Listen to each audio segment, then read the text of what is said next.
चांद के दक्षिणी ध्रुव पर कदम रखने वाला भारत पहला देश बना और इसका असर चांद पर जमीन खरीदने से जुड़ी खबरों पर भी देखा जा रहा है। क्या किसी भारतीय ने चांद पर जमीन ले रखी है?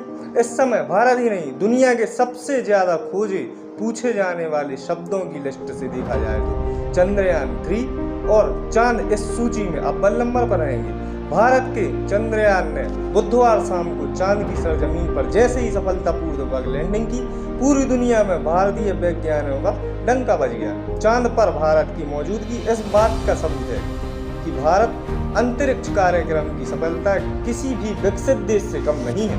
चांद के दक्षिणी ध्रुव पर कदम रखने वाला दुनिया का पहला देश बनकर भारत ने अपना लोहा मनवा लिया है। चांद तक इंसानी पहुंच हो चुकी है तो रियल एस्टेट के नजरिए से भी चांद की जमीन पर नजरें आ गई हैं। चांद पर जमीन खरीदने की होड़ पहले ही शुरू हो चुकी थी और इसका एक पहलू ये भी है कि भारतीयों ने चांद पर जमीन के सपने बहुत पहले से संजो लिए थे। याद रहे कि साल 2022 में खबर आई थी कि त्रिपुरा के शिक्षक सुमन देवनाथ ने इंटरनेशनल लूनर सोसाइटी से चांद पर एक जमीन का टुकड़ा खरीद लिया है। इसके लिए उन्होंने इंटरनेशनल लूनर लैंड्स रजिस्ट्री से चांद पर जमीन खरीदने के लिए कुछ हजार रुपए का भुगतान भी किया था। उस समय खबरें थी कि उन्होंने 6000 रुपए में चांद पर जमीन खरीदी है।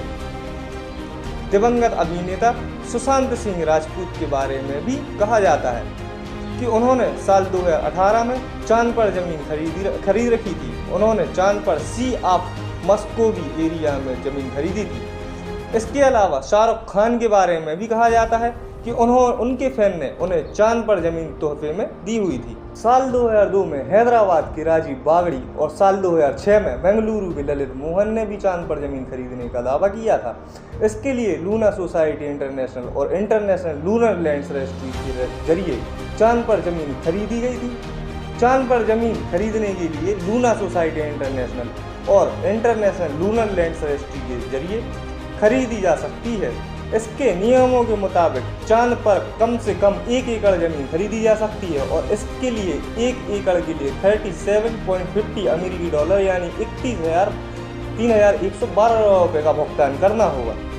हालांकि 1967 की आउट स्पेस ट्रीटी के मुताबिक चांद पर जमीन के ऊपरी किसी एक देश का एकाधिकार नहीं है और इस पर करीब 110 देशों ने हस्ताक्षर किए हुए थे। धरती के बाहर का ब्रह्मांड पूरी मानव जाति का है और इसके लिए किसी ग्रह उपग्रह आदि पर जमीन का मालिकाना हक किसी एक देश को नहीं दिया जा सकता है। लेकिन सालों से lunar society international of lunar lands registry के जरिए चांद के ऊपर जमीन बेची जा रही है। कहा जाता है कि इसे अभी कानूनी मान्यता नहीं मिली है, पर भारतीय सालों से चांद पर जमीन खरीदते जा रहे हैं।